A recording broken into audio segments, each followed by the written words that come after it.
आला हज़रत फाजिल बरेलवी रहमतुल्लाह अलैह ने फतावा रिजविया में लिखा है। मैंने वैसे मैं आला हज़रत कहते हुए मुझे तकलीफ बहुत होती है। क्या बात है आला हजरत ने हूँ तो इतने में एक तक्का सुना वो प्यान है कि मां इमाम अहमद रजा तुसी आला हजरत आखने तो मां तकलीफ होनी बड़ी गल है अजीब यार। ऐसा बुद्धू आज तक नहीं वेख यकीन करो वो आना कि आला हजरत आखसो इमाम अहमद रजा वहां तो मां तकलीफ होनी।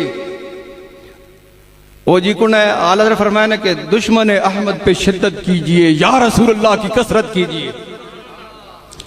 मैं कहे दुश्मन इमाम अहमद रजा पे शिद्दत कीजिए लफ्ज़ आला हजरत की कसरत कीजिए।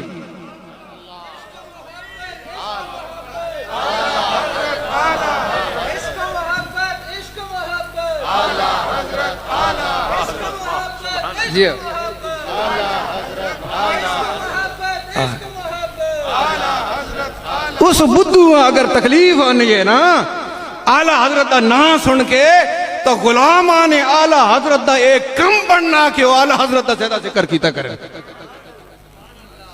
बुद्धुआ आला हजरत का नाम ज्यादा जिक्र करो ताकि इसको ज्यादा तकलीफ हो और ज्यादा ये बोले और पता चले कि ये अहले सुन्नत से ताल्लुक नहीं रखता।